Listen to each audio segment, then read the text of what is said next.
Hello guys, எப்படி இருக்கீங்க? நல்லா இருக்கீங்களா? இந்த வீடியோல நம்ம என்ன பார்க்க போறோம்னா, SketchUp பத்தி தான் பார்க்க போறோம். SketchUp எதுக்கு நான் யூஸ் பண்றேன்? ஏன்னா மேக்ஸிமம் SketchUப்ப சஜெஸ்ட் பண்ண மாட்டேன். பட் இருந்தாலும் SketchUp ஏன் யூஸ் பண்றேன்னா, ஏஐ அப்படிங்கிறது ஒண்ணு வந்துட்டனால தான் நான் SketchUp சொல்றேன். ஏன்னா 3ds Max பார்த்தீங்கன்னா, கஸ்டமைஸா நீங்க ஒரு மாடல் செஞ்சு போட்டோ ரியலிஸ்டிக் அவுட்புட் குடுக்குறதுக்கு பெர்ஃபெக்ட்டான ஒரு பிளாட்ஃபார்மு. பட் இருந்தாலும் வந்து நான் எனக்கு ஒரு லைட்டா ஒரு செட்டப் மட்டும் இருந்தா போதும் ப்ரோ. மத்தது எல்லாத்தையும் நான் ஏஐ ஜெனரேஷன் பண்ணி கொண்டு வந்துக்கிறேன். அந்த லேஅவுட்க்காக மட்டும் தான் நான் வந்து 3D போறேன் அப்படின்னா, SketchUp வந்து நீங்க யூஸ் பண்ணிக்கலாம். அதுக்கு வந்து நீட்டாவே இருக்கும். வாங்க SketchUp வந்து அடுத்தடுத்து எப்படி யூஸ் பண்ணலாம் அப்படிங்கிறத பார்த்துருவோம். இத தாண்டி வந்து நம்மளதுல ரெக்கார்டட் வீடியோஸ் வந்து அவைலபிளா இருக்கு. 50% ஆஃபர். இது வந்து 3ds Max வேறே. Post production Photoshop Premiere Pro.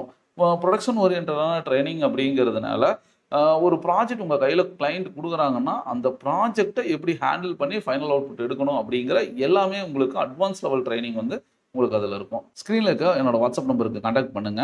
50% ஆஃபர்ல கண்டிப்பா உங்களுக்கு அது ரொம்பவுமே யூஸ்ஃபுல்லா இருக்கும். இத தாண்டி 850 ஜிபி அசெட்ஸும் வந்து ஃப்ரீயாவே உங்களுக்கு கட் பண்ணி தந்துட்டு இருக்கேன். அது உங்களோட ப்ராஜெக்ட்க்கு எல்லாத்துக்குமே வந்து யூஸ் பண்ணிக்கலாம். இப்போ SketchUp உள்ள வந்தனவே பார்த்தீங்கன்னா, இந்த மாரி தான். SketchUp என்னடா இது வந்து நம்ம ரெட் கலர்ல பார்த்தா இது லோகோ மாறி இருக்கு. நீங்க லோகோவெல்லாம் பார்க்காதீங்க. நம்ம உள்ள இருக்கிறது தான். லோகோ அவைங்க மாத்திக்கிட்டு தான் இருப்பாங்க. அதனால வந்து பிரச்சனை கிடையாது. இப்போ SketchUp இப்படி நேம் இருக்குது. ஃபைல்னு போட்டு பார்த்தீங்கன்னா, இந்த இடத்துல ஃபைல் குடுத்துருக்காங்க. இந்த ஃபைலோட ஒர்க் என்னன்னா, ப்ரீவியஸா நீங்க ஏதாச்சும் ஒர்க் பண்ணி சேவ் பண்ண ஃபைலு இந்த இடத்துல இருக்கும். இல்ல இவங்களே குடுக்குற டெம்ப்ளேட் எல்லாமே பார்த்தீங்கன்னா, இந்த இடத்துல குடுத்துருப்பாங்க. இவங்க பாருங்க, சிம்பிள் அப்படின்னு போட்டு இன்ச்சஸ்ல குடுத்துருக்காங்க. இது பாருங்க, சிம்பிள்னு போட்டு மீட்டர்ல குடுத்துருக்காங்க. Architectural inches, millimetre, centimetre, metre இந்த மாதிரி வந்து நிறைய டெம்ப்ளேட் குடுத்துருக்காங்க. இந்த டெம்ப்ளேட்டோட கலரையும் நல்லா நோட் பண்ணி பாருங்க. இது வந்து ப்ளூ இந்த கலர் டோன்ல இருக்கு. இது பார்த்தீங்களா? கொஞ்சம் ஒரு எல்லோ கலர் மாரி வருது. ஏன்னா ஒவ்வொரு அந்த சீக்வென்ஸ் அந்த சாம்பிள் டெம்ப்ளேட் வந்து சேஞ்ச் ஆகிறதுனால உங்களுக்கு இந்த மாதிரி வரும். இல்லை ப்ரோ எனக்கு வந்து பிளாக் தீமில் தான் நான் ஒர்க் பண்ணணும்னு ஆசைப்பட்றேன்னா, நீங்கள் உள்ளே போய் நம்ம ஸ்டைல் எல்லாம் சேஞ்ச் பண்ணாலும் கூட அதுக்கேற்ற மாதிரி சேஞ்ச் பண்ணிக்கலாம். அதுக்கப்புறம் பார்த்தீங்கன்னா, இதை விட நிறையா டெம்ப்ளேட் இருக்குமா, இவ்வளோ தான் இருக்கான்னு கேட்டால் அப்படியெல்லாம் கிடையாது. இந்த இடத்துல பாருங்கள், மோர் டெம்ப்ளேட்டுன்னு இருக்கும். இதை கிளிக் பண்ணிங்கன்னா இந்த இடத்துல இவங்களே வந்து கொஞ்சம் நிறையா டெம்ப்ளேட் எல்லாமே கொடுத்துருக்காங்க. இது எல்லாத்தையுமே வந்து உங்களுக்கு டக்குனு அதாவது குயிக்காக நான் ஒன்று உள்ளே போய் கஷ்டப்பட்டு பண்ணிகிட்டு இருக்கிறதுக்கு ஈஸியாக நீங்கள் இதுலேருந்து எடுத்துக்கலாம். இல்லை நான் இதுலேருந்தே காட்டுங்க அப்படின்னா, டிஃபால்ட் டெம்ப்ளேட்டுங்கிறது பார்த்தீங்கன்னா சிம்பிள் அப்படிங்கிறது. இந்த சிம்பிள் இன்ச்சஸில் இருக்குது. நான் இன்ச்சஸில் கிளிக் பண்ணிக்கிறேன். கிளிக் பண்ண என்ன ஆகுனா, இப்போ இன்ச்சஸில் தான் வந்து ஃபுல்லாகவே இதோட வேல்யூ எல்லாமே இருக்கும். சரி, இப்போ இது ஓப்பன் பண்ணியாச்சு. இது என்ன ப்ரோ லேஅவுட் இப்படி இருக்குன்னு கேட்டிங்கன்னா, இதுதான் வந்து நம்ம ஒர்க் பண்ணுற வியூ போர்ட் அப்படின்னு சொல்லுவோம். வியூ போர்ட்டுங்கிறது பார்த்தீங்கன்னா, இங்கே நார்மலாக உங்களுக்கு தெரிகிறது வந்து 3D வியூ போர்ட், அதாவது பெர்ஸ்பெக்டிவ்னு சொல்லுவோம் பார்த்தீங்களா, 3ds Maxல எல்லாம் அந்த 3D வியூ போர்ட் தான். இந்த கேரக்டர் எதுக்கு கொடுத்துருக்காங்க அப்படின்னு பார்த்தீங்கன்னா, ஆக்சுவலாக லெஃப்ட் மவுஸ் பட்டன் ஒரு கிளிக் பண்ணாலே போதும், அந்த கேரக்டர் வந்து கிளிக் ஆயிரும். இப்போ இந்த கேரக்டர் ஒரு ஆப்ஜெக்ட் இந்த இடத்துல இருந்தால் எப்படி இருக்கும்? இப்போ இதோட கேரக்டரோட ஹைட் வந்து எவ்வளோ இருக்கும்? நார்மலாக என்னோட ஹைட் ஒரு 5.8 அப்படின்னா, இந்த கேரக்டரோட ஹைட் வந்து ஒரு 5.56 அதோட ஹைட்டுக்கு வந்து மெஷர்மெண்ட்டுக்கு கொடுத்துருப்பாங்க. ஓகேங்களா? அந்த இது கால்குலேஷனுக்கு தான் இது கொடுத்துருக்காங்க. சரி, இது என்ன blue colour, red colour, green கலரில் இருக்கிறதுன்னு கேட்டிங்கன்னா, இதுதான் வந்து ஆக்சிஸ்னு சொல்லுவாங்க. ஆனால் என்ன ப்ரோ இது மட்டும் தெளிவாக கொடுத்துருக்காங்க, இங்கெல்லாம் டாட் கொடுத்துருக்காங்கன்னா அதுக்கு ஆப்போசிட் ஆக்சிஸ். நம்ம சின்ன வயசில் கிராஃப் நோட்டில் எல்லாம் படித்தது தான். X minus x, y minus y, z minus z. ஓகேங்களா? இப்போ நம்ம 3D சாஃப்ட்வேர் அப்படிங்கிறதுனால தான் உங்களுக்கு இந்த 3 ஆக்சிஸ் வந்திருக்கு. இது வந்து RGB colour, red green blue அந்த கலரில் வந்திருக்கும். ஆப்போசிட்டில் இருக்கிறது பார்த்திங்கன்னா அதே மாதிரி இங்கே க்ரீன் கலரில் இருக்குது பார்த்தீங்களா? இந்த க்ரீன் கலருக்கு இது வந்து ப்ளஸில் வரும், ஏன்னா டார்க்காக இருக்கனால. அதுவே ஆப்போசிட்டில் இருக்க டாட்டாக இருக்கிறது மைனஸில் வரும். இந்த ரெட்டுங்கிறது ப்ளஸ்ஸு. ரெட்டுங்கிறது என்ன அப்படின்னு பார்த்தீங்கன்னா, உங்களுக்கு வந்து எக்ஸாக வரும். ரெட்டு தான் எக்ஸு. ஓகேங்களா? க்ரீன் வந்து ஒய் வரும், ப்ளூ வந்து இசட் வரும். அது வந்து நல்லா நோட் பண்ணிக்கோங்க. எக்ஸ் ஒய் இசட்டுங்கிறது எதுன்னு, x y z, front back left right top bottom அந்த மாதிரி வந்து நீங்கள் கொஞ்சம் புரிஞ்சுக்கோங்க. இப்போது சரி, இது வந்து நீங்கள் பார்த்துட்டீங்க. இது என்ன bro grey colour blue colour அப்படின்னா, இந்த கிரேங்கிறது பார்த்தீங்கன்னா கிரவுண்டு. ஓகேங்களா? அதுவே மேலே போயிடுச்சுன்னா ஸ்கை, வானம். அந்த இங்கேருந்து நான் எம்டி கிரவுண்ட் இருக்குது பாலைவனத்தில், இல்லை ஏதாச்சும் ஒரு காட்டுக்குள்ளே போய் நிற்கிறேன், எந்த பில்டிங்கும் இல்லை, எந்த மலை எதுவுமே கிடையாது அப்படின்னா, நான் இங்கேருந்து பார்க்கும்போது கண்ணு கட்டின தூரம் மட்டும் பார்த்தீங்கன்னா ஒன்றுமே இல்லை, தரை தான் தெரியுது. தரையை தாண்டி மேலே வர்றது அந்த ப்ளூ கலர் ஸ்டார்ட் ஆகுறது எல்லாமே பார்த்தீங்கன்னா ஸ்கை ஸ்டார்ட் ஆகுது அப்படின்னு அர்த்தம். அப்படி தான் வந்து ஒரு லேஅவுட்டே இருக்கும். அதுலேருந்து நம்ம எப்படி வேணாலும் பண்ணிக்கலாம். சரி, எனக்கு இந்த இடத்துல வந்து இதுதான். இதுக்கப்புறம் கீழே வந்துட்டிங்கன்னா, நீங்கள் எதை செலக்ட் பண்ணுறீங்களோ அதுக்கான ஒரு சின்ன சின்ன அந்த ஒரு நேம் எல்லாமே கொடுத்துருப்பாங்க. நீங்கள் எதை இது பண்ணுறீங்களோ கண்ட்ரோல் எல்லாமே. அதுக்கப்புறம் இங்கே பார்த்தீங்கன்னா மெஷர்மெண்ட்டு, நம்ம ஏதாச்சும் ஒன்று டைப் பண்ணனாலும் கூட அந்த ஆட்டோ கேடில் இருக்குது பார்த்தீங்களா, அந்த மாதிரி வந்து டைப் பண்ணி கூட கொண்டு போய்க்கலாம். இந்த சைடில் இருக்கிறது என்னென்னா விண்டோஸு, ப்ராப்பர்ட்டிஸு. இப்போ வந்து ஏதாச்சும் டெக்ஸ்சர் அப்ளை பண்ணுறோன்னா டெக்ஸ்சர் எல்லாம் எங்கே கொண்டு போய் அப்ளை பண்ணுவோம்? நம்ம 3ds மேக்ஸ்னு பார்த்தீங்கன்னா மெட்டீரியல் எடிட்டார்னு இருக்கும். இங்கே வந்து மெட்டீரியல் எடிட்டார் தனியாக இருக்காது. இந்த லேஅவுட்டுக்குள்ளே தான் நீங்கள் வந்து போட்டு எடிட் பண்ணிக்கணும். மேலே இருக்கிறது பார்த்தீங்கன்னா மெயின் மெனுக்கு கீழே இருக்கிறது டூல் பார்லேயே பார்த்தீங்கன்னா நேவிகேஷன் கண்ட்ரோலு, இல்லை வேர் ஹவுஸில் நிறைய மாடல்ஸ் எல்லாம் டவுன்லோட் பண்ணோம் பார்த்தீங்களா ஃப்ரீயாக, அது எல்லாமே வந்து இந்த இடத்துலேயே கொடுத்துருப்பாங்க. இது நேவிகேஷன் டூலு. நம்ம லைனு, ஷேப்பு, 3D எக்ஸ்ட்ரூட் பண்ணுறது எல்லாமே பார்த்தீங்கன்னா நம்ம இங்கேருந்து எடுத்துக்கலாம். இது இல்லாமல் நிறைய ஆப்ஷன்ஸ் இருக்குது. அதெல்லாம் வேணும் அப்படின்னு நினச்சிங்கன்னா இங்கே டூல் பார் சொன்னோம் பார்த்தீங்களா, எம்டி ஸ்பேஸில் ரைட் கிளிக் பண்ணிங்கனாலே இந்த இடத்துல உங்களுக்கு நிறைய ஆப்ஷன்ஸ் எல்லாமே இருக்கும். இப்போ வியூஸ் அப்படின்ட்டு இருக்குது. இதை நான் கிளிக் பண்ணேன்னா இங்கே பாருங்கள் வியூஸ்னு ஒன்று வந்திருக்கு. இப்போ நான் வந்து என்ன வியூ பார்த்துட்டு இருந்தோம்? பெர்ஸ்பெக்டிவ் அப்படிங்கிற ஒரு வியூ பார்த்தோன்னு சொன்னோம்ல. இது வந்து இங்கே கர்சர் வைக்கிற ஐஎஸ்ஓன்னு போட்டுக்கிறது வந்து ஐசோமெட்ரிக் வியூ அப்படின்னு சொல்லுவாங்க. இது ஒன்று. இது பார்த்திங்கன்னா நம்மளுக்கு இந்த சைடில் வியூ வந்துருச்சா. இது வந்து டாப் ஆங்கிளில் இருந்து பார்த்தா எப்படி இருக்கும்? ஏன் ப்ரோ அந்த கேரக்டர் காணோம்? ஆக்சுவலாக அது வந்து ஒரு நார்மல் பிளைனில் வச்சுருக்காங்க. அது 3D மாதிரி கிடையாது. ஓகேங்களா? 3D ஆப்ஜெக்ட் இல்லாதனால அது ஒரு லைன் மட்டும் அந்த இடத்துல காட்டுது. இது பார்த்திங்கன்னா ஃப்ரண்ட் வியூவிலேருந்து பார்த்தா எப்படி எக்ஸாக்டாக ஃப்ரண்ட் வியூ இது பார்த்திங்கன்னா லெஃப்ட்டு, ரைட்டு, சைடு, இந்த நீங்கள் என்ன கிளிக் பண்ணுறீங்களோ அதோட நேம் வந்து இங்கே பார்த்திங்கன்னா ஆக்சுவலாக இது பேர் தான் வந்து வியூ போர்ட் மெனு அப்படின்னு சொல்லுவாங்க. ஆக்சுவலாக ஓவராலாக நம்ம சாஃப்ட்வேரோட மெனுன்னு பார்த்திங்கன்னா மேலே இருக்கிறது ஃபைலு, எடிட்டு, வியூ, கேமரா, இந்த மாதிரி ஆப்ஷனு. இந்த வியூ போர்ட்டோட மெனு பார்த்திங்கன்னா இந்த இடத்துல இருக்கும். இப்போ பாட்டம்லேருந்து பார்த்தா எப்படி இருக்கும் அப்படிங்கிறதுக்கு ஒன்று. இப்போ நான் ப்ரிஸ்பெக்டிவாக வந்துக்கிறேன். ப்ரிஸ்பெக்டிவ்னா நார்மலாக மேலே இருக்குது. இது நம்பர் இது காணாமல் போயிடுச்சு. நம்ம இது வந்து மேலே தூக்கலாம். இப்போது இந்த மாதிரி தான் வந்து வியூக்கு வந்து இல்லை எனக்கு இது வேண்டாம், நான் தூக்கி இங்கே வைக்கிறேன், இது கொஞ்சம் மேலே போனனால லே அவுட் அப்படியே சின்னதாகிட்டு வருதுன்னா எந்த ஆப்ஜெக்ட் செலக்ட் பண்ணுறீங்களோ அதுக்கு பக்கத்தில் பார்த்தீங்கன்னா ஒரு டாட் பட்டன் இருக்கும். அந்த லைனை அதாவது லெஃப்ட் மவுஸ் பட்டனை கிளிக் பண்ணி இழுத்திங்கன்னா வெளியே தனியாக பிரிஞ்சு வந்துடும். இப்போது இதை நீங்கள் செலக்ட் பண்ணிவிட்டு இந்த இடத்துல கொண்டு போய் வச்சுட்டு இப்படி ஒட்டிடுறேன். இப்போ பார்த்தீங்களா ஒரே லைனில் நான் தூக்கிட்டு வந்துட்டேன். உங்களுக்கு எது தனியாக பிரிக்கணுமோ அதுக்கு முன்னாடி கர்சரை வச்சு இழுத்திங்கன்னா போதும், அந்த மெனு வந்து தனியாக வந்துடும். இப்போ கெட்டிங் ஸ்டார்ட் இதை தூக்கிட்டு வந்து நான் இங்கே வச்சு மேலே இழுத்துட்றேன். இப்போ அந்த இடத்துல வந்து செட் ஆகிடுச்சுங்களா. இந்த மாதிரி ஒவ்வொரு ஆப்ஜெக்ட்டுமே வந்து அழகாக நம்ம டூல்ஸ் எல்லாத்தையுமே வந்து ஆக்சஸ் பண்ணிக்கலாம். சரி, அடுத்து வந்து என்ன பண்ணணும், இதில் என்ன ரொம்ப ரொம்ப முக்கியம் அப்படின்னு பார்த்தீங்கன்னா, நான் என்டையர் லே அவுட்டை சேஞ்ச் பண்ணணுன்னு சொன்னேன் பார்த்தீங்களா. அந்த லே அவுட்டை சேஞ்ச் பண்ணிவிட்டு அதுக்கப்புறம் ஆர்பிட்டு, லைன் டூலு, இந்த மாதிரியெல்லாம் அடுத்தடுத்து போயிடலாம். ஏன்னா இதெல்லாமே கொஞ்சம் ஈஸியாக பார்த்துட்டிங்கன்னா அடுத்த லெவல் போகிறதுக்கு நல்லாயிருக்கும்.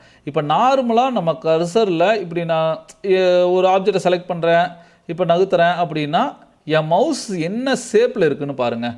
ஏரோவில் இருக்குது. ஓகேங்களா, அது பிளாக் கலர் ஏரோவில் இருக்குது. இந்த ஏரோங்கிறது தான் பார்த்திங்கன்னா இந்த டூல் பாரில் இந்த ஏரோ. ஓகேங்களா, இப்போ இதை வந்து என்னன்னா செலெக்ஷன் டூல் அப்படின்னு சொல்லுவாங்க. இதை செலக்ட் பண்ணிட்டீங்கனாலே செலெக்ஷன் டூலுக்கோட ஷார்ட்கட் என்ன கொடுத்துருக்காங்கன்னு பார்த்தீங்களா, ஸ்பேஸ் பார் தான். செலெக்ஷன் டூல்லையே லேசோ செலெக்ஷன் அப்படின்னு இருக்குது. இப்போ இதை பிடிச்சிங்கன்னா உங்களுக்கு என்ன பிடிக்குதோ இந்த மாதிரி லேசோ செலெக்ஷன்லாம் பண்ணிக்கலாம். அதுக்கான ஷார்ட்கட் என்ன கொடுத்துருக்காங்க, ஷிஃப்ட் ஸ்பேஸ் பார். ஓகேங்களா, ஸ்பேஸ் பார் ப்ரெஸ் பண்ணோன்னா இது வந்துடும், ஷிஃப்ட் பிடிச்சி ஸ்பேஸ் பார்னா இது.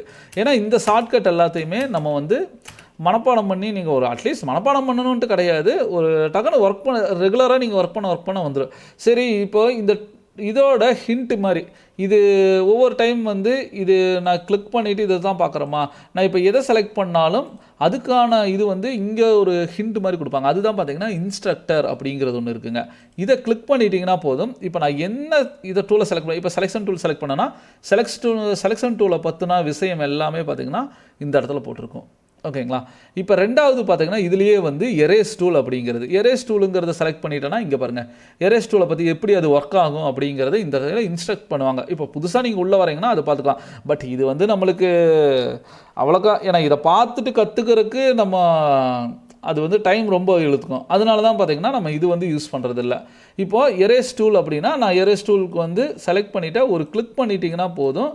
கிளிக் பண்ணி அப்படியே ஒரு லைட்டாக ஒரு ட்ராக் பண்ணி கையெடுத்துட்டிங்கன்னா போதும், அது அழிஞ்சிரும். ஓகேங்களா, இதெல்லாமே பற்றி சொல்லித்தரேன்.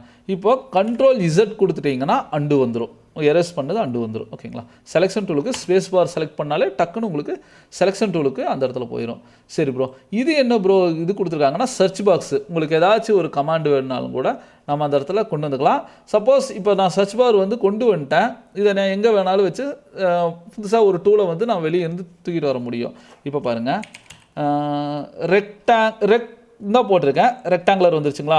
இதை நான் கிளிக் பண்ணேன்னா இங்கே பாருங்கள் ரெக்டாங்குலர் டூல் வந்து ஆக்டிவேட் ஆகிருச்சா. இப்போ எஸ்கேப் கொடுத்துட்டிங்கன்னா இப்போ வந்து ஸ்பேஸ் பார் அமுத்துறேன், இங்கே வந்துருச்சு. இப்போ ரெக்டாங்குலர் இந்த சர்ச் பார் வந்து கிளிக் பண்ணால் சர்ச் பார் வந்துருச்சு. இப்போ எனக்கு இந்த சர்ச் பார் வேண்டாம் ப்ரோ அப்படின்னு நினச்சிங்கன்னா எஸ்கேப் கொடுத்துருங்க.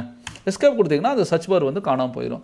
ஒரு சிலர் பார்த்தீங்கன்னா இந்த எஸ்கேப் இது வந்து கொடுத்துருவாங்க, செலக்ட் பண்ணிடுவாங்க, பட் இது எங்கே இது பண்ணணும்னு தெரியாது. அதனால் எஸ்கேப் கொடுத்துட்டிங்கன்னா உங்களுக்கு அது வந்து ரொம்பவுமே யூஸ்ஃபுல்லாக இருக்கும். இந்த மாதிரி வந்து நீங்கள் கொண்டு வந்துக்கலாம். எஸ்கேப்பு, ஸ்பேஸ் பாரு, ஷிஃப்ட்டு, அதுக்கப்புறம் பார்த்தீங்கன்னா நம்ம இந்த மாதிரி இன்ஸ்ட்ரக்டர் இதெல்லாமே ஓரளவுக்கு மீடியமாக தெரிஞ்சுக்கோங்க. அது ரெகுலராக நம்ம பார்த்துட்டே இருக்கிறதுனால நம்மளுக்கு வந்து தோண ஆரம்பிச்சிடும். சரி ப்ரோ, இப்போது லே அவுட்டை வந்து சேஞ்ச் பண்ணணும், இது என்ன எனக்கு இந்த லே அவுட் பிடிக்கல அப்படின்னு நினச்சிங்கன்னா ஈஸியான ஒரு வழி. நான் இன்ஸ்ட்ரக்டரை வந்து க்ளோஸ் பண்ணிக்கிறேன். ஏன்னா அது வேண்டாம், அது வந்து ஒரு டிஸ்டர்பன்ஸ் பண்ணுற மாதிரியே இருக்குது. ஏன்னா நம்ம இங்கே கான்சன்ட்ரேஷன் பண்ணி ப்ராஜெக்ட் ஒர்க் பண்ணிகிட்டு இருப்போம். அந்த இன்ஸ்ட்ரக்டர் பார்த்தீங்கன்னா கொஞ்சம் இது இல்லை, எனக்கு இன்ஸ்ட்ரக்டரே வேண்டாட்டே அந்த இன்ட்டு மார்க் இருக்குது, இதை கிளிக் பண்ணிட்டீங்கன்னா போதும். டோட்டலாக அது வந்து வேணுங்கிறத மட்டும் நம்ம எடுத்து வச்சுக்கலாம், வேண்டாங்கிறத நீங்கள் இது பண்ணிக்கலாம். சரி ப்ரோ, இப்போ இதெல்லாம் வந்து எங்கே இருக்கும் அப்படின்னு பார்த்தீங்கன்னா இந்த இடத்துல விண்டோ இருக்குது பார்த்தீங்களா. விண்டோவில் ஆக்சுவலாக வந்து நியூ ட்ரே அப்படிங்கிறது கிளிக் பண்ணிட்டீங்கன்னா இந்த இடத்துல நம்ம புதுசாக, அதாவது ட்ரேங்கிறது பார்த்திங்கன்னா லேயர் மாதிரி நம்ம இதுக்குள்ளே ஒரு இப்போ வந்து ஏதாச்சும் ஒரு மாடல் சொன்னால் அந்த நேம் போட்டு ப்ராஜெக்ட் மாதிரின்னு வச்சுக்கோங்க. அதுக்குள்ளே வந்து ஒன்றா நம்ம க்ரியேட் பண்ணிட்டு போகலாம். அந்த ட்ரே எல்லாம் பார்த்திங்கன்னா இது டிஃபால்ட் ட்ரேயில் இருக்குது, நம்மளுது நியூ ட்ரேயில் வந்து ஆட் பண்ணிக்கலாம். இது எம்டி ட்ரே தான், ஒன்றுமே நம்ம ஒர்க் பண்ணல, அதனால் குரூப் போட்டு சேவ் பண்ணுவோன்னு சொல்லுவோம் பார்த்தீங்களா ப்ராஜெக்டை, அந்த மாதிரி. சரி, இதை கிளிக் பண்ணிவிட்டு இந்த டிஃபால்ட் ட்ரேயில் என்னென்ன இருக்குது அப்படிங்கிறது எல்லாத்தையுமே வந்து யூஸ் பண்ணிக்கலாம். இப்போ டிஃபால்ட் ட்ரேயில் வந்து ஸ்டைல் இருக்குது, இந்த அங்கே இருக்குது பார்த்தீங்களா, ஸ்டைல் இருக்குது. அதுக்கடுத்தது டேகுங்கிறது ஒன்று இருக்குது, இதெல்லாமே கொடுத்துருக்காங்க. இப்போ நான் இந்த ஸ்டைலுங்கிறத கிளிக் பண்ணுறேன், காணாமல் போயிடுச்சுங்களா. இப்போ இதை கிளிக் பண்ணிவிட்டு ஸ்டைல் ஆட் பண்ணுறேன், இங்கே ஸ்டைல் ஆட் ஆகிடுச்சா. இப்போ இந்த ஸ்டைலுங்கிறது என்னென்னா என்விரான்மெண்ட் சேஞ்ச் பண்ணுறது தான். இப்போ நார்மலாக இது இருக்குது, இங்கே வந்து இங்கே செலக்ட் இருக்குது பாருங்கள், ஸ்டைல், அதை க்ளோஸ் பண்ணால் இங்கே ஸ்டைல் இருக்கும், ஆன் பண்ணால் ஸ்டைல் வந்துருச்சு. இதை கிளிக் பண்ணிங்கன்னா இந்த இடத்துல ஊறப்பட்ட டெம்ப்ளேட் கொடுத்துருப்பாங்க, ஓகேங்களா. இப்போ இதில் வந்து நான் கலர் செட்ஸ்னு கொடுக்குறேன். இதை கொடுத்தோன்னா கலர் செட்ஸில் எவ்வளோ வருது பாருங்கள். இப்போ இது வந்து இந்த கலரில் வந்துடும், ஃபுல்லாகவே ஸ்கை எல்லாமே ஒரே மாதிரி தான். இது வந்து இந்த கலரில், பிளாக்னா பிளாக் தீமில் வச்சு நம்ம ஒர்க் பண்ணுறது. இல்லை ப்ரோ, இது ஒன்று, இது ஒன்று, இதெல்லாம் ஒன்று ஒன்று. இப்போ கலரே வேண்டாம் அப்படின்னா டிஃபால்ட்டுக்குள்ளே வந்துக்கோங்க. டிஃபால்ட்டில் என்ன வேணால் போட்டுக்கலாம். அதுக்கு அடுத்தது ஃபோட்டோ மாடல், இந்த மாதிரி லைன் ட்ராயிங் இருக்கும். ஸ்கெட்சப் எட்ஜு வச்சு ஒர்க் பண்ணுறது. ஏன்னா ஒவ்வொருத்தவங்க ஒவ்வொரு லேஅவுட்டில் வந்து ஒர்க் பண்ண பார்க்கணும் அப்படின்னு ஆசைப்படுவாங்க, ஓகேங்களா. இப்போ இந்த இடத்துல பாருங்கள், இது கொஞ்சம் சூப்பராக இருக்குது, ஒரு ரியல் 3D மாதிரி இருக்குது, ஓகேங்களா. இந்த மாதிரி வந்து நம்மளுக்கு என்ன லேஅவுட்டில் பிடிச்சி ஒர்க் பண்ணணுமோ அதுக்கேற்ற மாதிரி. இது பார்த்திங்கன்னா ஃபுல்லாக ஒரு ப்ளூ தீமு, ஃபுல்லாக பிளாக்கு ஷேடு, ஒரு டிண்ட் கலர் மாதிரி. இல்லை ப்ரோ, எனக்கு நார்மலாக வேணும்னா டிஃபால்ட் ஸ்டைலில் போய் உங்களுக்கு டிஃபால்ட்டாக என்ன இருக்குது இந்த மாதிரி இதை கிளிக் பண்ணிட்டீங்கன்னா ஒரு ப்ளூ தீமு, நான் வந்து சிம்பிள் ஸ்டைல் அதுலேயே இருக்கட்டும், ஓகேங்களா. இப்போ நார்மலாக கொடுத்துட்டேன். இந்த மாதிரி வந்து உங்களை ஸ்டைலை வந்து நீங்கள் அழகாக சேஞ்ச் பண்ணிக்கலாம். ஸ்டைல் வேண்டாட்டி அதை வந்து க்ளோஸ் பண்ணி வைக்கலாம். அது நம்மளோட விருப்பம் தான், இதுதான் போட்டே ஆகணுங்கிறது அவசியம் கிடையாது, ஓகேங்களா. சரி, இது இருக்கட்டும் ப்ரோ. இப்போ என்ன பண்ணிக்கலாம்னா, இப்போ நான் வந்து ரொட்டேட் பண்ணி ஸ்டேஜை இது பண்ணேன் பார்த்தீங்களா, அதெல்லாம் எப்படி பண்ணுறது அப்படிங்கிறத, அதைத்தான் வந்து என்ன சொல்லுவாங்கன்னா வியூபோர்ட் கண்ட்ரோல் அப்படின்னு சொல்லுவாங்க. ஆக்சுவலாக வந்து நேவிகேஷன் கண்ட்ரோலுங்கிறது வேறு, வியூபோர்ட் கண்ட்ரோலுங்கிறது வேறு. அதில் வந்து நீங்கள் குழம்பிக்காதீங்க. நேவிகேஷன் கண்ட்ரோல் அப்படிங்கிறது பார்த்தீங்கன்னா ஒரு சப்ஜெக்டை மூவ் பண்ணுறது, ரொட்டேட் பண்ணுறது, ஸ்கேல் பண்ணுறது, ஓகேங்களா. வியூபோர்ட் கண்ட்ரோலுங்கிறது ஒரு சப்ஜெக்ட் ஒரு ஆப்ஜெக்ட் ஒரு இடத்துல இருக்கும்போது அந்த இடத்தவே நீங்கள் ஆப்ஜெக்டை நீங்கள் தொடவே மாட்டீங்க. ஆப்ஜெக்டை தொட்டால் தானே நம்ம வந்து ரொட்டேட் பண்ணுறது, நேவிகேஷன் கண்ட்ரோலுங்கிறது ஒர்க் ஆகும். ஆப்ஜெக்ட் அதே இடத்துல தான் இருக்குது, ஆனால் வியூவை மட்டும் கேமரா ஆங்கிளை நான் பார்க்குற ஆங்கிளை மட்டும் அப்படியே பார்க்கணும் அப்படின்னா சுற்றி போகணும் அப்படின்னா அது வந்து வியூபோர்ட் கண்ட்ரோல். அந்த வியூபோர்ட்டவே கண்ட்ரோல் பண்ணுறது. நேவிகேஷன் கண்ட்ரோல் பண்ணுறதுக்கு முன்னாடி வியூபோர்ட் கண்ட்ரோலை பார்த்துருவோம். வியூபோர்ட் கண்ட்ரோலுக்கு ஃபஸ்ட்டு என்னன்னு பார்த்தீங்கன்னா ஆர்பிட் கேமரான்னு சொல்லுவாங்க, ஆர்பிட் லைன் அப்படிங்கிறது. அதுக்கு வந்து ஷார்ட்கட் ஆர்பிட்னா ஓ தானே ஃபஸ்ட் லெட்ரு, நீங்கள் ஓ ப்ரெஸ் பண்ணிங்கன்னா போதும் ஆர்பிட் வந்து வந்துடும். சரி, ஆர்பிட் வந்து இங்கே செலக்ட் பண்ணன்னு எங்கே வந்துச்சுன்னா மேலே இருக்குது பாருங்கள், இந்த டூல் தான் வந்து ஆர்பிட் டூல், இப்படி தான் இருக்கும். இதை வந்து லெஃப்ட் மவுஸ் பட்டன் இருக்குது பார்த்தீங்களா, ஆர்பிட் ஓ ப்ரெஸ் பண்ணோன்னா வந்துருச்சு, மவுஸ் சேஞ்ச் ஆயிடுச்சு. ஸ்பேஸ் பார் பிடிச்சேன்னா எனக்கு மறுபடியும் செலெக்ஷன் டூல் போயிடுச்சு. ஓ ப்ரெஸ் பண்ணி ஆர்பிட் வந்துட்டேன். இப்போ லெஃப்ட் மவுஸ் பட்டன் பிடிச்சிட்டு நீங்கள் எந்த இடத்துல வேணாலும் போய் பார்க்கலாம். இப்போ நான் வந்து இப்போ என் நான் பார்க்குற வியூ தான் வந்து கேமரா ஆங்கிள், ஓகேங்களா. நான் டாப்லேருந்து இந்த சப்ஜெக்ட் பார்க்குறேன்னா, பாட்டம்லேருந்து பார்க்குறேன்னா, இல்லை படுத்துக்கிட்டு பார்க்குறேன்னா, இல்லை கொஞ்சமாக ட்ரோன் ஷாட்டு, அப்படியே எந்த இடத்துல இருந்து வேணாலும் நான் ஆர்பிட் வந்து கண்ட்ரோல் பண்ணிக்கலாம்.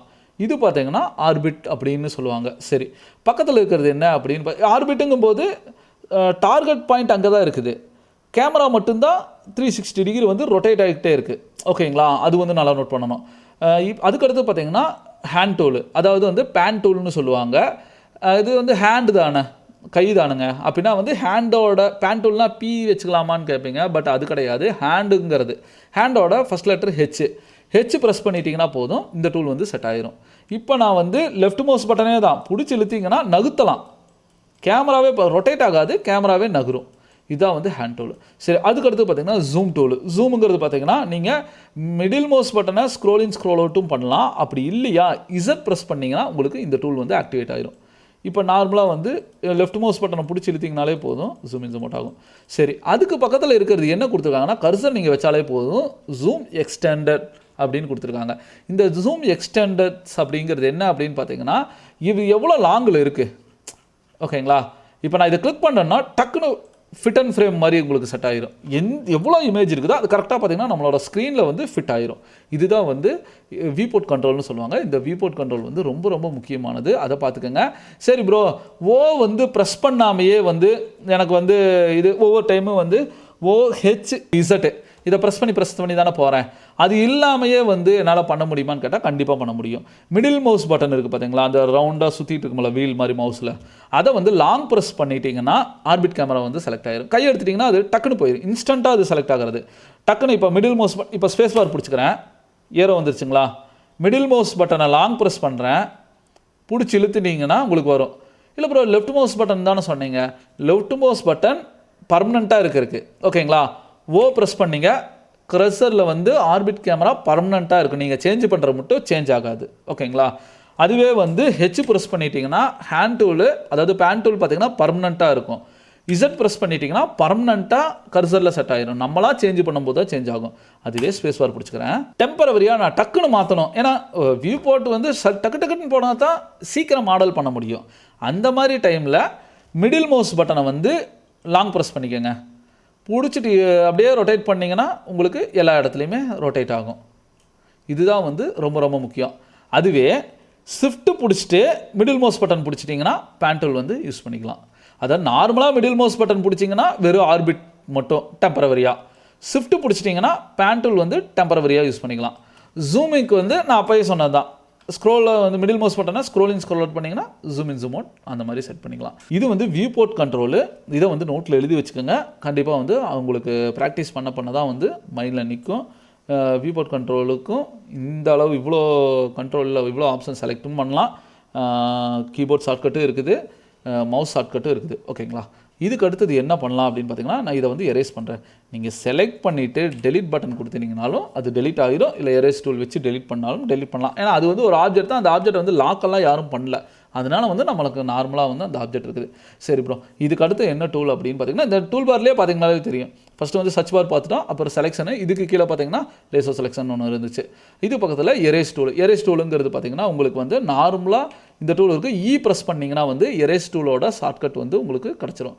இப்போ நான் ஸ்பேஸ் பார் பிடிச்சிக்கிறேன். சரி, அது பக்கத்தில் என்ன இருக்குன்னு பார்த்தீங்கன்னா லைன் டூல். இது வந்து ரொம்ப ரொம்ப முக்கியமானது. லைன் டூலோட ஷார்ட்கட் ஃபஸ்ட் லெட்டர் எல். ஓகேங்களா, இப்போ இந்த டவுன் ஏரோ கிளிக் பண்ணிங்கன்னா இங்கே பாருங்கள் free hand tool, line tool இருக்குது. நம்ம வந்து ஃப்ரீ ஹேண்ட் டூல் யூஸ் பண்ண வேண்டாம் இப்போதைக்கு, ஏன்னா ஃப்ரீ ஹேண்ட் டூலுங்கிறது பார்த்தீங்கன்னா கச நம்மளா ஸ்டார்டிங் பண்ணலேருந்து எண்டிங் பண்ணிட்டு போகிறது. இப்போ எக்ஸாம்பிளுக்கு நான் ஃப்ரீ ஹேண்ட் டூல் செலக்ட் பண்ணுறேன், லெஃப்ட் மவுஸ் பட்டனு கிளிக் பண்ணிவிட்டு இங்கே பாருங்கள், ஆனால் ஸ்டார்டிங் பாயிண்ட்டுன்னு ஒன்று வந்திருக்கு பார்த்தீங்களா. இப்போ நான் மேலே போகிறேன், மேலே வருது, கீழே போகிறேன், கீழே வருது. ஃபஸ்ட்டு பாயிண்ட் கட்டையே கொண்டு வந்து கையை எடுத்துட்டேன்னா செட் ஆகிருச்சு. ஸ்பேஸ் பார் பிடிச்சிக்கிறேன், மிடில் மவுஸ் பட்டன் பிடிச்சி இழுக்கும்போது இது பார்த்தீங்களா எவ்வளோ ஆங்கிளில் போயிடுச்சு. மிஸ்டேக். இது வந்து நம்ம ரேண்டமாக நம்ம க்ரியேட் பண்ணுறது. கிளிக் பண்ணிவிட்டு கண்ட்ரோல் கொடுத்துக்கோங்க, ஆல் செலக்ட் ஆகும். டெலிட் கொடுத்தீங்கன்னா டக்குன்னு உங்களுக்கு வந்து டெலிட் ஆயிரும். இது வந்து இந்த நார்மலாக வந்து செலக்ட் பண்ணுறது. சரி, ஃப்ரீ செலெக்ஷன் வேண்டாம், எல்லு பிடிச்சிக்கிறேன், இதுலேயே வந்து எல்லு. இப்போ இதில் வந்து நார்மல் செலெக்ஷன் பண்ணுங்கள் அப்படின்னா நார்மலாக சென்டர் பாயிண்ட்டு கிட்ட கொண்டு போனாலே ஸ்னாப்புங்கிற ஒரு ஆப்ஷன் வந்து அது ஆக்டிவேட் ஆயிரும். ஆர்பிட் பாயிண்ட் 0 அப்படிங்கிறது இங்கிருந்து நான் இழுக்கிறேன். நார்மலாக பார்த்தீங்கன்னா இப்போ நான் மேலே கொண்டு போகிறேன், எங்கே வந்திருக்குன்னு பார்த்தீங்களா இசட் டைரக்ஷனுக்கு வந்திருக்கு. இங்கிருந்து இங்கே இங்கிருந்து இங்கே.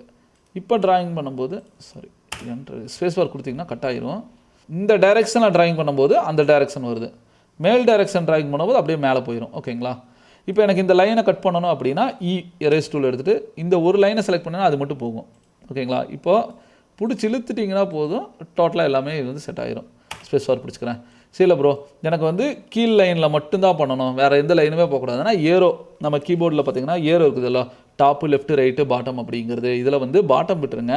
பாட்டமும் செட் ஆகும், பட் இப்போதைக்கு பாட்டம் பார்க்க வேண்டாம். மேலேக்கு பார்த்தீங்கன்னா அதாவது இந்த ப்ளூ லைன் போகுது பார்த்தீங்களா, அதுக்கு வந்து மேல் ஏரோ. லெஃப்ட்டு ரைட்டுக்கு பார்த்தீங்கன்னா லெஃப்ட்டுக்கு வந்து லெஃப்ட் சைடில் இருக்கிற ஏரோ, ரைட் சைடில் இருக்கிறது பார்த்தீங்கன்னா ரெட்டுக்கு வர்றது. சரி, இதை வந்து டிராயிங் பண்ணி காட்டுங்க அப்படின்னா ஈஸியாக வந்து நம்ம டிராயிங் பண்ணலாம். லைன் டூல் எல் செலக்ட் பண்ணிக்கிறேன். ஃபஸ்ட்டு பாயிண்ட்டு இங்கே கிளிக் பண்ணிவிட்டேன். நார்மலாக மேலே போகுதுங்களா? நான் என்ன பண்ணிக்கிறேன்னா நான் ரைட் ஏரோ தான் கிளிக் பண்ணேன். ரைட் ஏரோ கிளிக் பண்ணோன்னவே இந்த இடத்துல பாருங்கள், ரைட்டுங்கிறது நான் என்ன சொன்னேன், ரெட் கலரில் வர்றது, அதனால் ரெட் கலரில் வந்துருச்சு. இந்த இடத்துல ஒரு கிளிக்கு. இதுக்கப்புறம் பார்த்தீங்கன்னா நான் வந்து இந்த இடத்துல கொண்டு போய்க்கிறேன். ஏன்னா நீங்கள் ஃபஸ்ட்டு பாயிண்ட் முடிச்சனவே செகண்ட் பாயிண்ட்டு அந்த ஆர்பிட்லேயே அந்த லைன்லேயே செட் ஆயிரும். இப்போ நான் இந்த இடத்துல ஒரு கிளிக் பண்ணிக்கிறேன். கிளிக் பண்ணோன்னா தேர்ட் பாயிண்ட்டு நம்ம மேலே கொண்டு போனாலும் கொண்டு போகலாம். இல்லை எனக்கு வந்து அந்த இதுலேயே வரணும், க்ரீன் கலர்லேயே வரணும்னா லெஃப்ட் சைடு ஏரோவை கிளிக் பண்ணிங்கன்னா லெஃப்ட் சைடு அந்த லைன்லேயே வரும். ஹைலைட் ஆகும் உங்களுக்கு. லெஃப்ட்டு ரைட்டு டாப்புன்னா ஹைலைட் ஆகும். இப்போ இந்த ஃபஸ்ட்டு பாயிண்ட்லேயே ஒரு கிளிக் பண்ணிடுறேன். அது இது வந்து க்ளோஸ் ஆகுது. ஃபஸ்ட்டு வந்து க்ளோஸ் ஆகலை, அதனால வந்து லைனாக தெரியுது. இங்கே கிளிக் பண்ணனா க்ளோஸ் ஆயிடுச்சு. அந்த ஃபினிஷிங் க்ளோஸ் ஆனனால என்ன ஆகுதுன்னு பாருங்கள், நம்மளுக்கு வந்து ஒரு ஃப்ளாட்டாக வந்துருச்சு. இப்போ ஸ்பேஸ் பார் பிடிச்சிக்கிறேன், லைன் டூல்லேருந்து வெளியே வந்துட்டேன், மிடில் மவுஸ் பட்டன் பிடிச்சிட்டு ரொட்டேட் பண்ணி காட்டுறேன். இப்போது தரையோட தரையாக என்னது ரெட் கலரு க்ரீன் கலரு அந்த இதிலே டிராயிங் பண்ணனால நம்மளுக்கு ஒரு ட்ரையாங்கிள் மாதிரி வந்துருச்சுங்களா? ஆனால் என்ன ப்ரோ, நம்மளுக்கு வந்து கரெக்டான சைஸ் இல்லையே. இப்படி பார்க்கும்போது ஒரு சமமாக இருக்கிற மாதிரி ட்ரையாங்கிள் தெரியுது, இப்போ போகும்போது இது நீளமாக இருக்குது. அது என்னென்னா கரெக்டான நம்ம மெஷர்மெண்ட் வைக்கல, யூனிட் செட்டப் வந்து மாற்றணும். அது வந்து நான் உங்களுக்கு அடுத்து சொல்கிறேன். ஏன்னா ஃபஸ்ட்டு வந்து இதை பார்த்துட்டு தான் நம்ம அதுக்கு அடுத்து போகணும். ஏன்னா அதெல்லாம் தெரியலன்னா உன்னிமே வேறையாகும். சரி, இதுக்கு அடுத்து என்ன பண்ணிக்கலாம்னா இதோட முடிஞ்சா இதை நான் 3Dயாக மாற்றணும் அப்படின்னா இதுலேருந்து நீங்கள் கண்டினியூ பண்ணலாம். கண்டினியூ பண்ணுறதுக்கு நான் கட் பண்ணிட்டேனால எப்படி கண்டினியூ பண்ணுறது, மறுபடியும் எல் செலக்ட் பண்ணுங்கள். எல்லுங்கிறது வந்து லைன் டூலு. இப்போ நான் என்ன பண்ணேன், ஃபஸ்ட்டு வந்து XY அந்த டைரெக்ஷனில் ஒரு டிராயிங் போட்டேன். இந்த டைமில் நான் என்ன பண்ணுறேன்னா இந்த இடத்துக்கு வைக்கலாம். நம்ம இந்த க்ரீனுக்கும் ப்ளூக்கு வைக்கலாம், இல்லாட்டி ரெட்டுக்கும் ப்ளூக்கு வைக்கலாம், நம்ம எப்படி வேணாலும் வைக்கலாம். இப்போ நான் என்ன பண்ணுறேன்னா க்ரீனுக்கும் ப்ளூக்கு மட்டும் வைக்கிறேன். ஆர்பிட்டு ஃபஸ்ட்டு பாயிண்ட்டு கிளிக் பண்ணிட்டேன். செகண்ட் பாயிண்ட்டு பார்த்தீங்கன்னா நான் மேலே போகணும். ஆனால் இது வந்து மேலே எங்கே வேணால் போகுமில்ல, கரெக்டாக இந்த இடத்துல தான் போகுதுன்னு தெரியாது. ஏன்னா இது வந்து அன்ஈவனாக வந்து நம்மளுக்கு செலக்ட் ஆகுது. பர்ஃபெக்டாக எனக்கு இது மேலேயே போகணுன்னா மேல் ஏரோவை கிளிக் பண்ணுங்கள். கீழ் ஏரோனா கீழே, மேலேனா மேலே, கரெக்டாக போகுது பார்த்தீங்களா? இப்போ மேல் ஏரோ எனக்கு இவ்வளோ நல்லா தெரியல, சரி கொஞ்சம் மதிப்பாக நான் ஒரு கிளிக் பண்ணிக்கிறேன். இங்கே கிளிக் பண்ணியாச்சு. அதுக்கடுத்து இந்த பாயிண்ட்டை வந்து ஒரு கிளிக் பண்ணணுன்னு என்ன ஆயிடுச்சுன்னா ஆல்ரெடி நம்மளுக்கு இது கனெக்டில் இருக்குது. அதனால பாருங்கள் அங்கே ஒரு சாலிட் லேயர் வந்து கனெக்ட் ஆகிடுச்சுங்களா? இதுதான் ஒன்று. சரி, இப்போ வந்து என்ன பண்ணிக்கலாம்னா இந்த இடத்துல ஃபஸ்ட்டு பாயிண்ட் இங்கே கிளிக் பண்ணிக்கிறேன். செகண்ட் பாயிண்ட்டு அந்த பாயிண்ட் வந்து வராது, ஏன்னா ஆல்ரெடி நம்ம கிளிக் பண்ணிட்டோம். ஃபஸ்ட்டு பாயிண்ட்டு செகண்ட் பாயிண்ட் நான் இங்கே கிளிக் பண்ணாலே ட்ரையாங்கிளே க்ளோஸ் ஆக போகுது. ஓகேங்களா? ஒரு கிளிக் பண்ணோன்னா 2Dயாக இருந்தது என்னமா மதிச்சு பாருங்கள். ஸ்பேஸ் பார் பிடிச்சிக்கோங்க. ஆக்சுவலாக டக்குன்னு ஒரு டிராயிங் முடிஞ்சோன்னா ஸ்பேஸ் பார் அமுத்திடுங்க, அப்போ தான் வந்து செலெக்ஷன் டூலுக்கு போகும். இப்போ நார்மலாக வந்து ஸ்பேஸ் பாரை பிடிச்சிட்டு மிடில் மவுஸ் பட்டன் பிடிக்கிறது இல்லை, நார்மலாக மிடில் மவுஸ் பட்டன் பிடிச்சா போதும். இப்போ 2D டிராயிங் வந்து 3D டிராயிங்காக வந்து உங்களுக்கு இந்த இடத்துல அழகாக வந்து செட் ஆகிருக்கு. இந்த மாதிரி தான் வந்து நம்ம அழகாக வந்து யூஸ் பண்ணலாம். சரி ப்ரோ, இப்போ மேலே லெஃப்ட் ரைட்டும் போட்டிங்க, டவுன் ஏரோன்னு ஒன்று இருக்குதுல்ல, அது எதுக்குன்னா இதுலேருந்து பேரலராக வந்து ஒரு லைன் க்ரியேட் பண்ணணும் அப்படின்னா, அது வந்து இப்போதைக்கு அதை சொன்னோன்னா கண்டிப்பாக உங்களுக்கு கன்ஃபியூஸ் ஆகும். அதனால் இதை மட்டும் நீங்கள் யூஸ் பண்ணுங்கள். சப்போஸ் இப்போ 3 ஏரோ கிளிக் பண்ணும்போது RGB 3 கலரில் வந்துருச்சு. சப்போஸ் நான் வந்து ஏதாச்சும் ஒரு டிராயிங் நான் கிளிக் பண்ணுறேன், அதே லைன் டூலில் டவுன் ஏரோ பிடிச்சிட்டு இப்போ இந்த பாயிண்ட்டை பிடிச்சிட்டு டவுன் ஏரோனா நான் சொன்னேன் பார்த்தீங்களா, எந்த லைனை பிடிக்கிறீங்களோ அதுக்கு பேரலராக வந்து ஆப்போசிட்டாக பார்த்தீங்கன்னா உங்களுக்கு ஒரு லைன் வந்து க்ரியேட் ஆக ஆரம்பிச்சிடும். அதுக்கு தான் இப்போ எஸ்கேப் கொடுத்துடலாம். இப்போ நான் இங்கே பிடிச்சிக்கிறேன். இங்கிருந்து இப்போ இதுக்கான்னு பார்த்துக்கோங்க. நான் இப்போ இதுக்குன்னா டவுன் ஏரோ, அது இப்போ ஈக்குவலாக பாருங்கள், ஒரு லைன் வந்து அந்த இடத்துல போட்டனுங்களா. இப்போது இதுக்கு டவுன் ஏரோ, இதுக்கு நேரம் இந்த இடத்துல, இதுக்கு இது எங்கே நம்ம இழுக்கிறோமோ ஃபஸ்ட்டு எந்த அந்த பாயிண்ட்டை வச்சுட்டேன்னா, இப்போ நான் இந்த பாயிண்ட்டை பிடிச்சிட்டேன்னா இப்படி பாருங்கள். இப்போ இந்த அந்த பாயிண்ட்டை பிடிச்சிட்டு கரெக்டாக அது நான் ஒர்க் பண்ணும்போது சொல்கிறேங்க. ஏன்னா இது பார்க்கும்போது இப்போ பண்ணும்போது கொஞ்சம் நம்மளுக்கு கன்ஃபியூஸ் ஆகும். நான் அது பண்ணும்போது கரெக்டாக பார்த்தீங்களா அந்த ஒரு பேரலராகவே ஒட்டி வராது, அதே மாதிரி 0 ஆக்சஸும் போகாது. அந்த ஒரு டிஸ்டன்ஸ்லேயே வந்து அழகாக நம்மளுக்கு ஒரு டிராயிங் வந்து கிடைக்கும். அது ஒரு மாடலாக பார்க்கும்போது நல்லாயிருக்கும். சரி, இப்போ டவுன் ஏரோ இதெல்லாமே போட்டாச்சு. சரி, இதை வந்து நான் க்ளோஸ் பண்ணிக்கிறேன். சரி ப்ரோ, இது இல்லாமல் வேறு ஏதாச்சும் ஷேப் ஏதாச்சும் இருக்கான்னு கேட்டால் லைனில் வந்து இந்த மாதிரி லைன் ஆயிடுச்சு. இதுக்கு பக்கத்தில் பார்த்தீங்கன்னா ஆர்க்கு, 2 பாயிண்ட் ஆர்க்கு, அப்புறம் 3 பாயிண்ட் ஆர்க்கு, இந்த மாதிரி எல்லாம் இருக்குது. பையங்கிறது மாதிரி எல்லாம் ஆப்ஷன்ஸ் இருக்குது. ஆனால் ரொம்ப முக்கியமானது பார்த்தீங்கன்னா ரெக்டாங்குலரு, சர்க்கிள், பாலிகானு, அப்புறம் வந்து ரவுண்டட் ரெக்டாங்குலர், இந்த மாதிரி ஆப்ஷன் சொல்லுவாங்க. ரெக்டாங்குலருக்கு ஃபர்ஸ்ட் லெட்டர் R, சர்க்கிளுக்கு பார்த்தீங்கன்னா C, இந்த மாதிரி ஆப்ஷன்ஸ் தான். ரெக்டாங்குலர்னு செலக்ட் பண்ணுறேன். நார்மலாக ஃபஸ்ட் பாயிண்ட்லேருந்து இழுத்தீங்கன்னா உங்களுக்கு ரெக்டாங்குலர் வந்து நீங்கள் எவ்வளோ இப்போ மெஷர்மெண்ட் தெரியாமல் நம்மளுக்கு ரெக்டாங்குலர் வந்து போயிட்டுருக்குது. அதனால இதாயிருச்சு. இப்போ நார்மலாக ஒரு ஆப்ஜெக்டை பிடிச்சி நான் இழுக்கும்போது ரெக்டாங்குலர் இந்த மாதிரி ஆப்ஷன்ஸ் வருது. இப்போ கை எடுத்துட்றேன். இப்போ ரெக்டாங்குலர் ஒன்று க்ரியேட் ஆயிடுச்சுங்களா. அதுக்கு அடுத்தது C ப்ரெஸ் பண்ணிட்டீங்கன்னா சர்க்கிள், இங்கிருந்து இழுக்கும்போது சர்க்கிள் வந்து நம்ம அழகாக வந்து சர்க்கிள் க்ரியேட் ஆயிரும். சரி, ரொட்டேட்டட் ரெக்டாங்குலர்னால் என்ன அப்படின்னு பார்த்தீங்கன்னா ரெக்டாங்குலரை வந்து ரொட்டேட் பண்ணிக்கலாம். இப்போ எனக்கு ஒரு ஆங்கிள், அந்த வீடெல்லாம் ரூஃபெல்லாம் பார்த்தீங்கன்னா ரெக்டாங்குலராக இருக்கும். ஆனால் பார்த்தீங்கன்னா ஒரு 30 டிகிரி இல்லாட்டி ஒரு 20 டிகிரி வந்து கிராஸாக இருக்கும் பார்த்தீங்களா. அந்த மாதிரி நீங்கள் ஆங்கிள் வந்து மென்ஷன் பண்ணிக்கலாம். இப்போ ஃபஸ்ட்டு பாயிண்ட் இங்கே வச்சுக்கிறேன். இங்கிருந்து இந்த இடத்துல எவ்வளோ ஆங்கிளுக்கு இந்த இடத்துல, ஓகேங்களா. இதில் உங்களுக்கு மெஷர்மெண்ட் வச்சு நான் ரொட்டேட் பண்ணி காட்டுறேன். ஏன்னா அப்போ தான் வந்து கரெக்டாக இங்கே ஆங்கிள் அடிக்கும்போது கொஞ்சம் கரெக்டாக இருக்கும். சர்க்கிள் பார்த்தோம். நெக்ஸ்ட்டு பார்த்தீங்கன்னா பாலிகான் அப்படிங்கிற ஒரு ஆப்ஷன். பாலிகான் ஆப்ஷன் வந்து நிறையா பாலிகான் வந்து நீங்களே க்ரியேட் பண்ணிக்கலாம். எவ்வளோ பாலிகான் வேணும். இப்போ டிஃபால்ட்டாக பார்த்தீங்கன்னா 6 இருக்குது. 6 இருக்குங்கிறது எப்படி பார்க்கலாம் அப்படின்னா, இதை நான் டிராயிங் பண்ணுறேன்.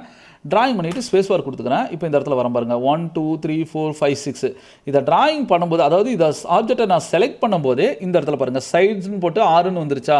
இப்போ 6 வந்துருச்சு. இல்லை ப்ரோ எனக்கு 3 இருக்கிற மாதிரி வேணும் அப்படின்னு நினச்சிங்கன்னா ஆல்ரெடி நான் 6 இருக்கிறது வந்து செலக்ட் பண்ணிட்டேன். இப்போ என் பென்சில் மாதிரி இருக்கிறதுல கர்சரில் பாருங்கள் ப்ளூ கலரில் 6 சைடு வந்து கிடச்சிருச்சு. இப்போ எனக்கு 3 சைடு வேணும் அப்படின்னா இப்போ நீங்கள் டிராயிங் பண்ணிங்கன்னா மறுபடியும் 6 சைடு தான் வரும். சரி, இப்போ நான் வந்து 3ன்னு கொடுத்துட்டு என்ட்ரு அடிக்கிறேன்னு வச்சுக்கோங்க. அந்த சைஸ் தான் வந்து சின்னதாகும். ஏன்னா இந்த மிஸ்டேக் நிறையா பேத்துக்கு வரும், நல்லா நோட் பண்ணிக்கோங்க. இப்போ நான் வந்து லாஸ்ட்டாக இப்போ க்ரியேட் பண்ணிட்டேன். சரி, இப்போ அடுத்த இந்த ப்ளூ கலரில் இருக்கிறத மாற்றலான்னா 3 கொடுத்து என்ட்ரு அடிச்சேன்னா அது சின்னதாக ஆகுது. ஜூம் பண்ணி பார்த்தாலும் அந்த சைஸ் வரல. ஏன்னா அதோட மெஷர்மெண்ட்டு தான் பார்த்தீங்கன்னா சின்னதாக இருக்குது. ரெண்டாவதாக நீங்கள் க்ரியேட் பண்ணும்போது மெஷர்மெண்ட்டு தான் சின்னதாகும். எனக்கு கரெக்டாக ட்ரையாங்கிள், ரெக்டாங்குலர் எனக்கு பிடிச்ச எத்தனை சைடு வேணுமோ அத்தனை சைடு வைக்கணும் அப்படின்னு நினச்சேன்னா இதை கிளிக் பண்ணிவிட்டு 3 கொடுத்துட்டு என்ட்ரு அடிச்சேன். ஏன்னா தெரியாமல் நீங்கள் வந்து இப்போ நான் கொடுக்குறதுக்கு இப்போ டிராயிங் பண்ணுறேன், எனக்கு ட்ரையாங்கிள் வந்துருச்சுங்களா. இப்போ எனக்கு ரெக்டாங்குலர் கொண்டு வரணும். இப்போது நான் 4 கொடுத்து என்ட்ரு அடிக்கிறேன்னா மாறாது, அது சைஸ் தான் சின்னதாகும். ஓகேங்களா. ஏன்னா இந்த மிஸ்டேக் நிறையா பேருக்கு வருது, நிறைய பேர் திரும்ப என்கிட்ட கேட்குறாங்க. அதனால தான் தெளிவாக நான் இந்த இதை சொல்கிறேன். அப்படின்னா என்ன பண்ணணும், எனக்கு ஒரு டிராயிங் பண்ணி முடித்ததுக்கப்புறம் இந்த இடத்த ஒரு கிளிக் பண்ணணும். கிளிக் பண்ணிட்டேன்னா ரீசெட் ஆயிரும். இப்போ எங்கேயுமே கை வச்சிடாதீங்க. கீபோர்டில் 4ன்னு கொடுத்து என்ட்ரு அடிச்சிருங்க. டக்குன்னு சேஞ்ச் ஆயிடுச்சுங்களா. டிராயிங் பண்ணுறேன். இல்லை ப்ரோ இப்போ எனக்கு ஒரு 5 சைடு வேணும் அப்படின்னா மறுபடியும் கிளிக் பண்ணிடக்கூடாது. இந்த இடத்துல போய் ஒரு கிளிக் பண்ணிவிட்டு 5 கொடுத்து என்டர், 5 இடத்துல வந்துடும். டக்குன்னு டிராயிங் பண்ணிக்கலாம். இந்த மாதிரி தான் நீங்கள் எவ்வளோ டைம் வேணாலும் நீங்கள் க்ரியேட் பண்ணிவிட்டு போயிட்டே இருக்கலாம். ரொம்பவுமே சூப்பராக இருக்கும். இந்த ஆப்ஷனை மட்டும் மறக்காமல் நோட் பண்ணி வச்சுக்கோங்க. மற்ற பிரகாரம் வேறு எது இல்லை. சரி, அதுக்கு அடுத்தது இங்கே வந்துடலாம். ஆர்க் அப்படின்னு எடுத்துட்டிங்கன்னா ஃபஸ்ட்டு பாயிண்ட்டு, ஏன்னா பாயிண்ட் வச்சு டிராயிங் பண்ணுறது தான். செகண்ட் பாயிண்ட்டு, தேர்ட் பாயிண்ட்டில் பார்த்தீங்கன்னா அதோட ஆர்க் மாதிரி இந்த சைடு டிராயிங் வந்துச்சுங்களா. இதை க்ளோஸ் பண்ணணும் ப்ரோ அப்படின்னு நினச்சிங்கன்னா லைன் டிராயிங் எடுத்துகிட்டு இந்த பாயிண்ட்டையும் கொடுத்தீங்கன்னா அந்த இடத்துல வந்து ஆர்க் வந்து க்ளோஸ் ஆகிரும். இப்போ ஆர்க் பண்ணும்போது எவ்வளோ இதில் வந்து ஸ்மூத் பண்ணணும் அப்படிங்கிறதெல்லாமே வந்து அடுத்தடுத்த வீடியோஸில் வந்து நம்ம பார்க்கலாம். இதை மட்டும் மறக்காமல் நீங்கள் ஒர்க் பண்ணுங்கள். யூனிட் செட்டப்பெல்லாம் எப்படி சேஞ்ச் பண்ணுறது, என்ன பண்ணுறதுங்கிறது எல்லாத்தையுமே வந்து நம்ம அடுத்தடுத்த வீடியோஸில் வந்து பார்த்துருவோம்.